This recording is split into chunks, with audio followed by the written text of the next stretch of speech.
T20 world cup ವಿಶ್ವಕಪ್ನಲ್ಲಿ ಭಾರತ-ಪಾಕ್ ನಡುವಿನ ಈ 3 ವಿವಾದಗಳ ಬಗ್ಗೆ ನಿಮಗೆಷ್ಟು ಗೊತ್ತು? ಟಿ20 ವರ್ಲ್ಡ್ ಕಪ್ ಜೂನ್ 9 ರಂದು ನಡೆಯಲಿರುವ ಭಾರತ ಮತ್ತು ಪಾಕಿಸ್ತಾನ ನಡುವಿನ ಅಮೋಘ ಪಂದ್ಯಕ್ಕಾಗಿ ಅಭಿಮಾನಿಗಳು ಕಾತರದಿಂದ ಕಾಯುತ್ತಿದ್ದಾರೆ. ನ್ಯೂಯಾರ್ಕ್ನ ನಸ್ಸೌ ಕೌಂಟಿ ಅಂತಾರಾಷ್ಟ್ರೀಯ ಕ್ರಿಕೆಟ್ ಸ್ಟೇಡಿಯಂನಲ್ಲಿ ಈ ಪಂದ್ಯ ನಡೆಯಲಿದೆ. ಆದರೆ ಅದಕ್ಕೂ ಮುನ್ನ ಟಿ20 ವಿಶ್ವಕಪ್ನಲ್ಲಿ ಉಭಯ ತಂಡಗಳು ಮುಖಾಮುಖಿಯಾದಾಗ ನಡೆದಂತಹ 3 ಪ್ರಮುಖ ವಿವಾದಗಳ ಬಗ್ಗೆ ನಾವು ನಿಮಗೆ ಹೇಳಲಿದ್ದೇವೆ. 9ನೇ ಆವೃತ್ತಿಯ ಟಿ20 ವಿಶ್ವಕಪ್ ಟಿ20 ವರ್ಲ್ಡ್ ಕಪ್ 2024 ಆರಂಭಕ್ಕೆ ಕೆಲವೇ ದಿನಗಳು ಮಾತ್ರ ಉಳಿದಿವೆ. ಜೂನ್ 2 ರಿಂದ ಟೂರ್ನಿ ಆರಂಭವಾಗಲಿದ್ದು, ಭಾರತ ತಂಡ ತನ್ನ ಮೊದಲ ಪಂದ್ಯವನ್ನು ಜೂನ್ 5 ರಂದು ಐರ್ಲೆಂಡ್ ವಿರುದ್ಧ ಆಡಲಿದೆ. ಆದರೆ, ಜೂನ್ 9 ರಂದು ನಡೆಯಲಿರುವ ಭಾರತ ಮತ್ತು ಪಾಕಿಸ್ತಾನ, ಇಂಡಿಯಾ ವರ್ಸಸ್ ಪಾಕಿಸ್ತಾನ್ ನಡುವಿನ ಅಮೋಘ ಪಂದ್ಯಕ್ಕಾಗಿ ಅಭಿಮಾನಿಗಳು ಕಾತರದಿಂದ ಕಾಯುತ್ತಿದ್ದಾರೆ.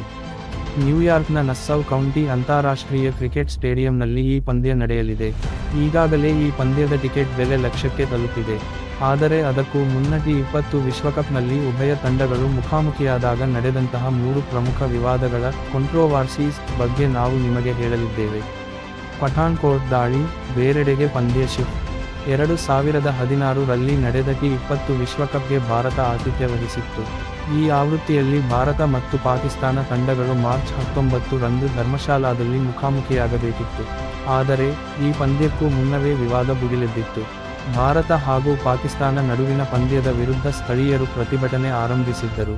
ಈ ಪ್ರತಿಭಟನೆಗೆ ಕಾರಣ ಈ ಪಂದ್ಯ ನಡೆಯುವುದಕ್ಕೂ ಕೆಲ ದಿನಗಳ ಹಿಂದೆ ನಡೆದ ಪಠಾನ್ಕೋಟ್ ದಾಳಿ. ಈ ದಾಳಿಯಲ್ಲಿ ಭಾರತದ 7 ಯೋಧರು ಹುತಾತ್ಮರಾಗಿದ್ದರು. ಈ ಕಾರಣದಿಂದಾಗಿ ಉಭಯ ತಂಡಗಳ ನಡುವಿನ ಪಂದ್ಯಕ್ಕೆ ಭಾರೀ ವಿರೋಧ ವ್ಯಕ್ತವಾಗಿತ್ತು. ಹೀಗಾಗಿ ಈ ಪಂದ್ಯದ ಸ್ಥಳವನ್ನು ಬದಲಾಯಿಸಿದ ಬಿಸಿಸಿಐ, ಕೋಲ್ಕತ್ತಾದ ಈಡನ್ ಗಾರ್ಡನ್ಸ್ ಮೈದಾನದಲ್ಲಿ ಪಂದ್ಯವನ್ನು ಆಯೋಜಿಸಿತ್ತು.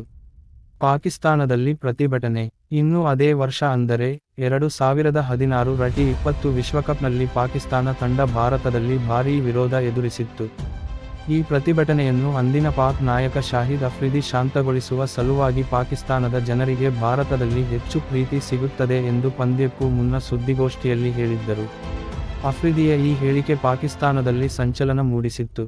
ಜನರು ಅಫ್ರಿದಿಯನ್ನು ತೀವ್ರವಾಗಿ ವಿರೋಧಿಸಿ ಪಾಕಿಸ್ತಾನದಲ್ಲಿ ಪ್ರತಿಭಟನೆ ನಡೆಸಿದ್ದರು. ಫ್ರೀ ಹಿಟ್ ವಿವಾದ.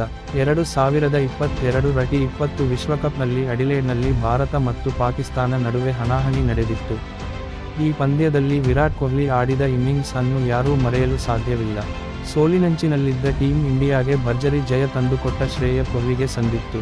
ಈ ಪಂದ್ಯದ 20ನೇ ಓವರ್ನ ಕೊನೆಯ 3 ಎಸೆತಗಳಲ್ಲಿ ಭಾರತಕ್ಕೆ 13 ರನ್ಗಳ ಅಗತ್ಯವಿತ್ತು.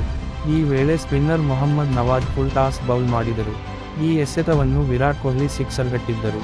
ಆ ನಂತರ ಅಂಪೈರ್ ಈ ಎಸೆತವನ್ನು ನೋ ಬಾಲ್ ಎಂದು ಘೋಷಿಸಿದರು. ಹೀಗಾಗಿ ಕೊಹ್ಲಿಗೆ ಫ್ರೀ ಹಿಟ್ ಸಿಕ್ಕಿತು. ಆದರೆ ಈ ಎಸೆತವನ್ನು ಕೊಹ್ಲಿಗೆ ಆಡಲು ಸಾಧ್ಯವಾಗಲಿಲ್ಲ. ಹೀಗಾಗಿ ಚೆಂಡು ಸ್ಟಂಪ್ಗೆ ಬಡಿದು ಥರ್ಡ್ ಮ್ಯಾನ್ ದಿಕ್ಕಿಗೆ ಹೋಯಿತು.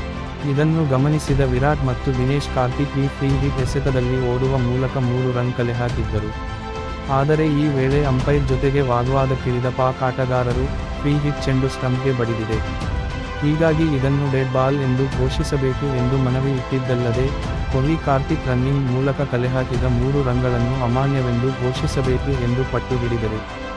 ಆದರೆ ಅಂಪೈರ್, ಪಾಕ್ ಆಟಗಾರರ ಮನವಿಗೆ ಸೊಪ್ಪು ಹಾಕಲಿಲ್ಲ.